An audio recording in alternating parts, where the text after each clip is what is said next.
ke orang yang nggak mau ngasih duit. Nggak ada makan siang gratis. Iya benar, nggak ada makan siang gratis itu. Investasi terbesar adalah ke diri kalian menurutku.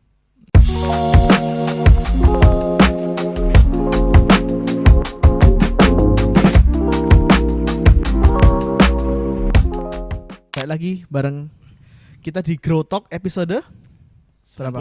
90. Kayaknya berapa kemarin ya? 9 ya? Oh 5. Tahun ini 5 Iya, belum. 90 itu ditambah yang tahun lalu juga Iya ya. betul. Gitu. Oke. Ya, hari ini kita mau ngobrolin sesuatu yang sebenarnya UMKM banget ya, Do ya, gitu ya. Teman-teman UMKM nih kan banyak yang ya sedikit banyak juga aku dapat exposure langsung ya dari calon-calon partner bisnisnya Grow Lab gitu ya, yang mereka bilang budget marketingnya tuh terbatas banget gitu ya sebenarnya. Beda lah ya dengan korporasi atau brand-brand besar ya gitu ya. Budget mereka itu ya mungkin di kisaran 10 sampai 15 juta, bahkan ada yang memang di bawah itu ya. Hanya mungkin 2 juta, 3 juta gitu ya. Nah, mereka seringkali tuh bingung gitu ya, mau mulai mengoptimalkan platform mana dulu nih. Karena kan sekarang pilihan banyak ya, itu ya. TikTok, Shopee, Sipas, Meta Ads gitu ya. Dan mereka seringkali juga ketika mengalokasikan itu bingung, dan ketika pun harus mereka mempertahankan budget tersebut, kadang mereka nggak kuat gitu ya, karena memang penjualan nggak langsung kunjung datang ya, Do ya gitu ya. Biasanya ada delay atau ya mungkin namanya ngebangun bisnis nggak semuanya langsung bisa Instan ya. ini ya BEP atau balik modal ya di bulan pertama, bulan kedua gitu. Ya.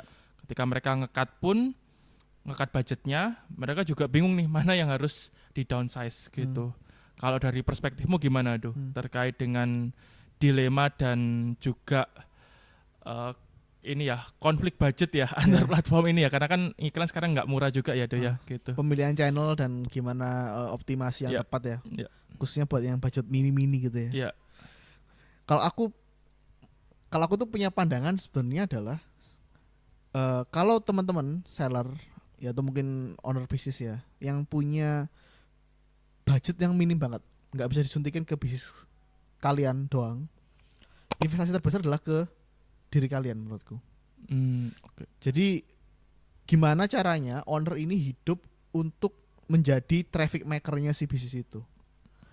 Karena kalau apa ya, di zaman sekarang apalagi sosial media konten itu udah kayak wah banyak banget ya, semua orang konten gitu, mulai dari jualan bakso pinggir jalan sampai bisnis yang gede banget, perusahaan di mana-mana itu semua konten kan. Kalau cuman logo yang bicara itu biasanya akan sulit gitu untuk orang tuh dapetin trustnya kan. Dan kombinasi untuk mendapatkan transaksi kan adalah trust plus traffic, bukan jago ngedaring traffic. Traffic tanpa trust dan kepercayaan orang, no conversion, ujung-ujungnya nggak ada transaksi. Jadinya kan, traffic doang. Iya, jadi kayak orang ngumpul di tengah mall tapi udah apa ini kumpul doang gitu, kumpulan orang itu traffic. Tapi kalau ada trustnya di situ, yaitu yang akan terjadi transaksi kan gitu. Makanya paling enak tuh gimana bisnis ini jadi sumber trustnya. Gimana caranya? Bikinlah bisnismu ya solve problem orang kan. Produkmu tuh apa yang bisa nge-solve orang gitu. Nggak cuman harga sebenarnya. Traffic makernya dari dirimu. Ya, dimana caranya owner ini bisa datengin traffic ke bisnisnya. Jadi investasi channel yang terbesar adalah menurutku terbaik ownernya konten. Platformnya menurutku better, paling enak, dapat atensi paling cepat TikTok. Oke. Ya. Terus bisnisnya jadikan sumber trustnya. Isinya apa? Gak usah konten-konten yang edukasi dan sebagainya. Isi aja produk, landing page produkmu. Kenapa orang harus pakai produkmu? Keunggulan produkmu apa? Kayak katalog ya. Mungkin bahasanya kayak katalog, cuman versi online-nya. Dan buka channel pemasarannya, channel konversinya ya, Shopee atau TikTok Shop, ya itu udah bisa jadi untuk kalian mulai jualan sih. Tapi kan nggak semua orang tuh pede ya di depan kamera ya, dan luas di depan kamera, malah jadinya nanti juga konten-kontennya kurang atraktif ya, khawatirnya tuh. Kalau untuk tipikal business owner ya yang kurang bisa tampil di depan kamera, entah nggak bisa atau memang nggak mau ya. Biasanya nggak mau sih. Ya biasanya nggak mau ya. Itu gimana tuh, Do? Kalau menurutmu? Sedangkan ya budget mereka juga minim. Kalau mau paid endorse KOL pun juga ya nggak murah ya sekarang gitu. Nah itu makanya kenapa kalau setiap ikut kelas bisnis yang dibahas di kelas bisnis itu adalah mindset, ya kan? Ya. Karena kalau nggak punya duit, ya itu jangan pilih-pilih kan. Opsi Mau nggak banyak. Iya nggak banyak Gitu, opsi, ya iya. mau nggak mau lakukan sebenarnya Iya, gitu. iya. Karena kalau kita itu aku nemuin banyak banget lah ya. Hmm. Entah gengsi, entah ya memang Hmm. ego, tapi dia tidak mau melakukan, budgetnya kecil, mimpinya tinggi, Ya. tapi actionnya nol gitu. Oke. Itu yang banyak banget kan dilakuin Hmm, di hmm. zaman sekarang. Ya. Ya nggak kru juga bisnisnya. Atau sebenarnya ada satu lagi tuh, Hmm. budgetnya terbatas banget, mimpinya besar gitu ya. Pakai agensi, berharap agensinya jadi dukun pelaris. Nah itu gitu. juga itu ya. Itu jangan ya dek ya, jangan ya. Ada pengalaman mungkin tuh. Banyak. Oke. Salah satunya tuh. Jangan disebut Oh, lah ya. Cuman memang banyak itu macam-macam Iya, iya. seperti itu ya. Jadi makanya mindset itu ya. Hmm. Kalau ikut kelas bisnis itu bener itu, mindset Iya. itu dibenerin ya. Iya. Jadi jangan, kalau kalian nggak bisa benerin diri kalian, Hmm. jangan taruh harapan besar mimpi kalian ke orang lain gitu Iya, ya. iya. Jadi tahuilah fase diri, self awareness lah ya Hmm. bahasanya ya. Itu penting ya untuk kalian bisa kayak tahu bahwa oke di sini kenapa nggak bisa jalan? Oh harus seperti ini. Kerjasama sama mau agensi, Iya. mau partner seperti Hmm. apa? Kalian juga tahu ya role-nya tuh di mana, Hmm. perannya di mana. Jadi bukan menggantungkan kayak tadi, ya kan? Iya. Ditaruh doang, udah sulap deh bisnisku gitu ya. Iya. Itu yang salah sih. Benar-benar. Dan sebenarnya aku kalau ngelihat dari dinamika teman-teman seller juga yang selama ini aku juga sering ngobrol ya gitu ya. Ketika memang mereka penjajakan lah ya, Do ya, ingin gabung dengan Grow Lab gitu. Mereka sering kali tuh kalau aku lihat ya patternnya ya, selain tadi budgetnya minim, mereka tuh nggak fokus gitu. Jadi kalau di TikTok maupun di Shopee itu kan memang apa ya, banyak matrix dan mungkin mereka juga banyak produk ya gitu ya.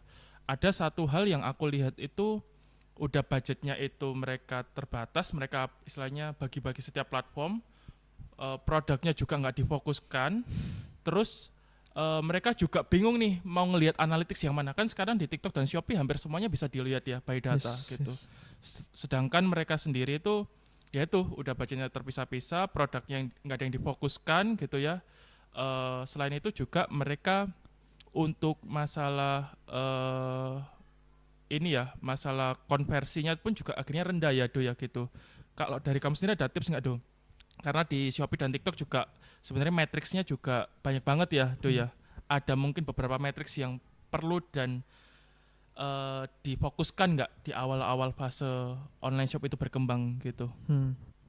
Nah makanya kalau aku seller budget terbatas itu ya, kayaknya itu emang gini guys. Kalian harus kayak nembak sesuatu, yang lainnya punya peluru 100, kan cuma punya peluru 5 kan. Iya. Jadi gimana caranya sekali nembak, presisi dan akurasi tinggi, gitu.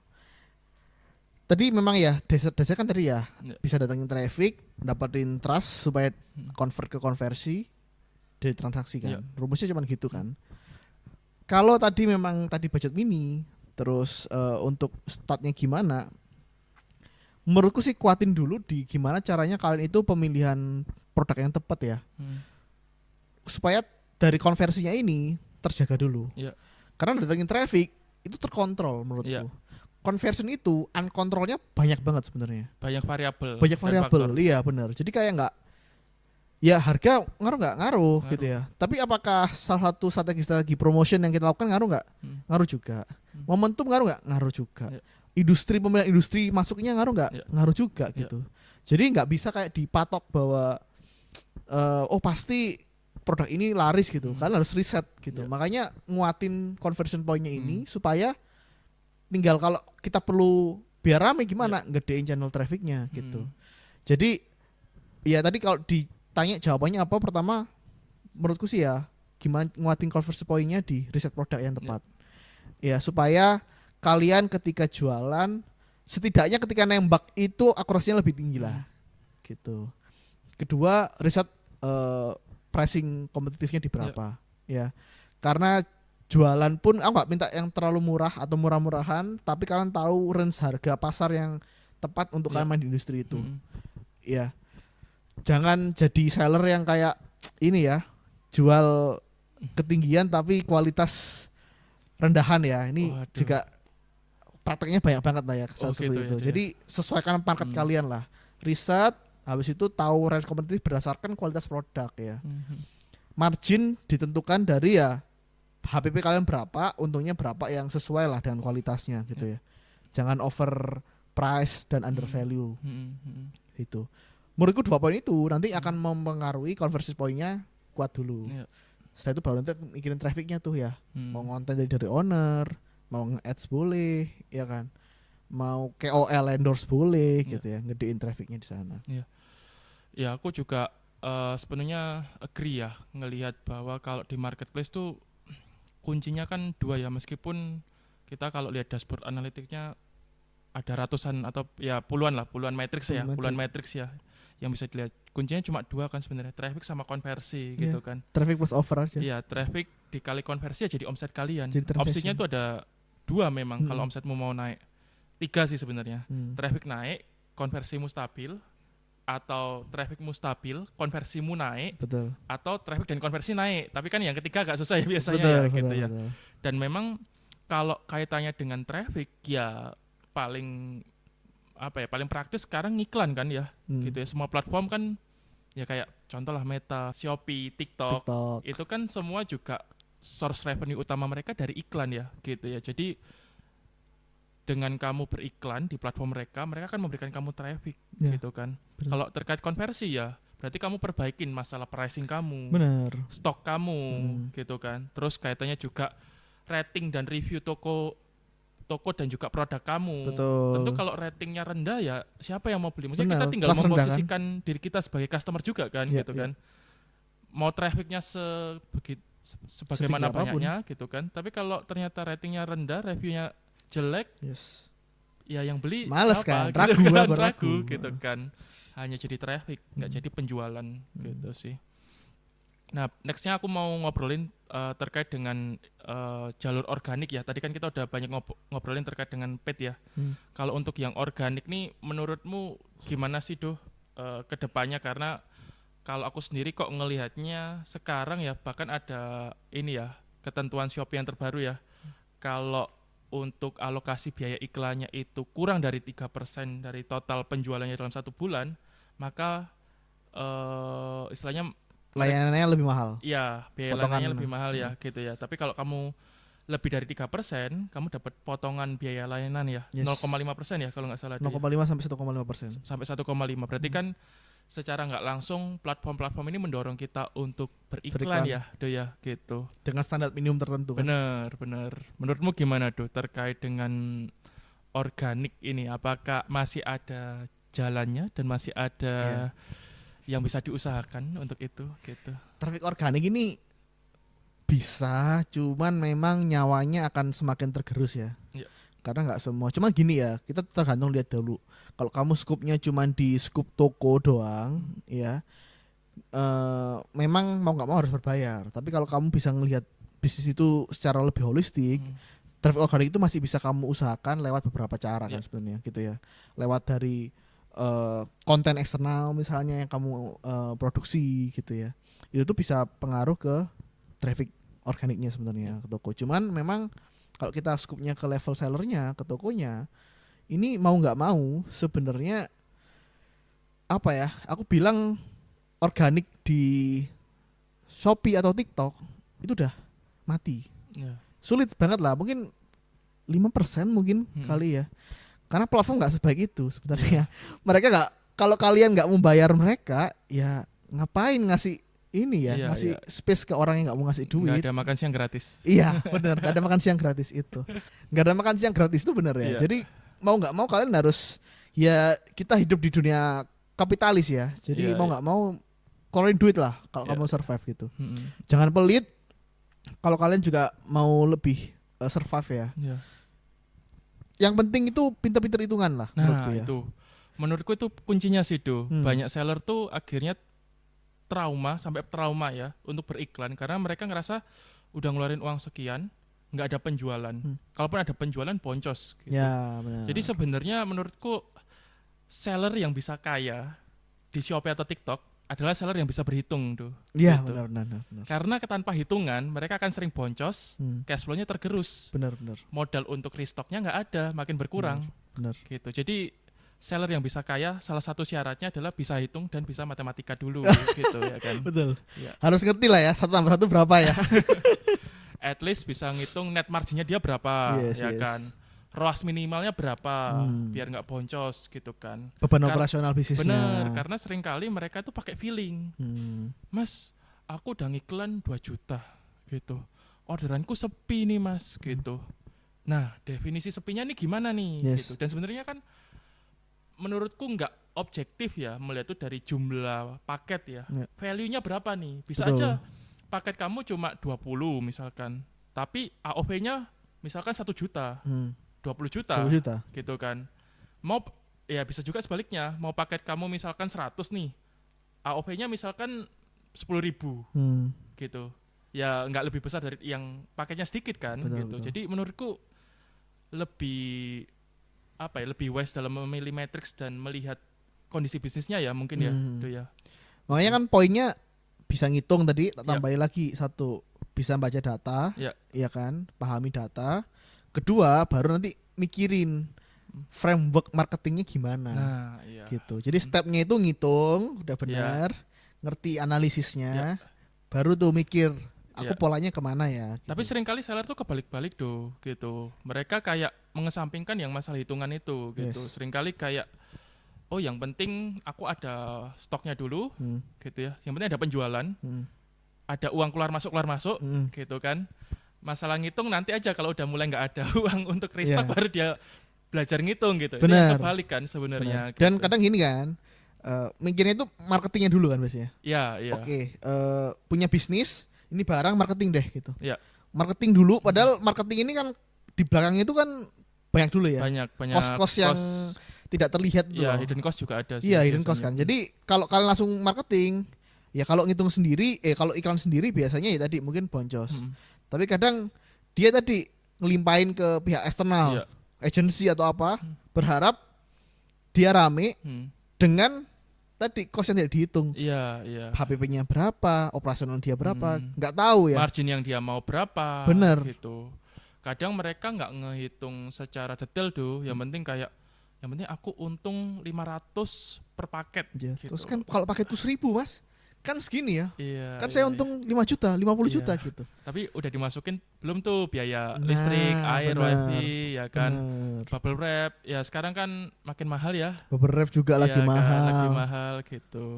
Itu juga menarik tuh, mungkin nanti kita bisa bahas di next podcast ya. Iya, iya. Dengan sekarang biaya-biaya plastik nih kan naik ya, biaya packing kan otomatis juga meningkat ya, Yes. Do ya gitu. Dan menurutku sekarang itu seller nggak pinternya gini ya. Platform itu nggak maksa kita naikin harga lewat admin fee. Iya. Tapi lewat kebijakan ongkir, Mm-mm. terus dengan juga biaya supplier yang tinggi ya. Iya. Jadi kita tuh naik harganya nggak cuman biasanya kalau zaman-zaman dulu kan Mm. Shopee pengumuman nih naik lagi 2%, Mm. rame gitu Iya, kan seller. iya. Sekarang admin fee tetap, Iya. tapi ada nih biaya tambahan ongkir, Iya. ada nih sekian persen untuk retur dan Iya. sebagainya. Sehingga kan itu hidden cost ya. Hidden cost. Kadang kalau seller yang cuman kayak oh aman deh Kira-kira. aku jual baju 20.000 potong 5.000 gak apa-apa deh. Ah, Tapi kan kalian nggak tahu Iya, return rate iya. kalian berapa. benar. Kalau kalian return rate 20%, kalau kalian seperti itu ya margin kalian berapa banyak tuh terus kan? Benar.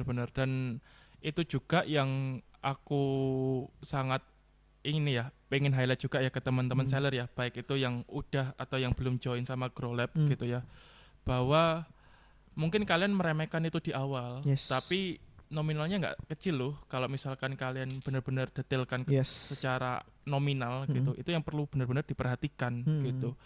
Dan sebenarnya banyak banget senjatanya Shopee dan TikTok ya untuk istilahnya memonetisasi teman-teman seller ini gitu Yes, kan ya. yes. Ya contohnya kayak tadi kamu kalau ngiklan lebih dari 3%, kamu akan dapat potongan nih gitu.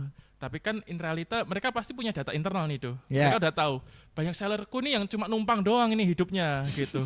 Numpang Benalu ya, benalu numpang hidupnya. doang, transaksinya kecil, volume penjualnya kecil gitu ya kan. Ini membebani platformku nih gitu kan. Ya kan?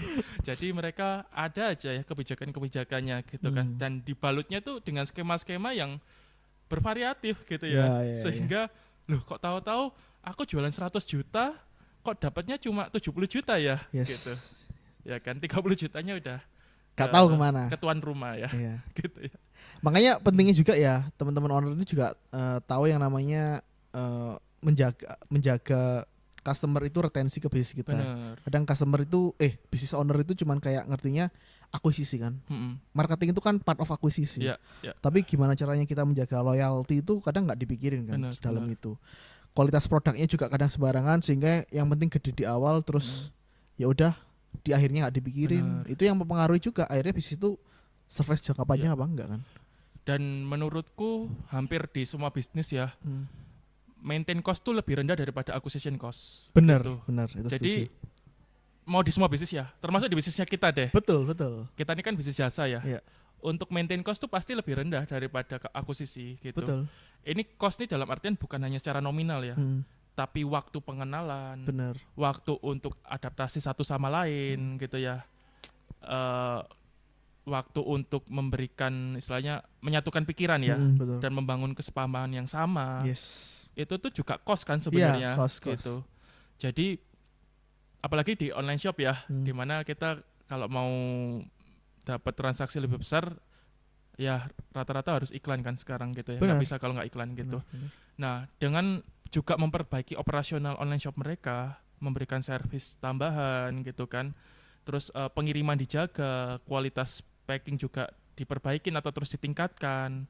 Kalau customer puas, mereka juga bisa merekomendasikan kan ya ke customer lainnya gitu kan. Atau bahkan mereka inget tokonya atau di historicalnya mereka cari. Ini nih toko yang kemarin cukup ramah, yang pelayanannya cepat, fast respon.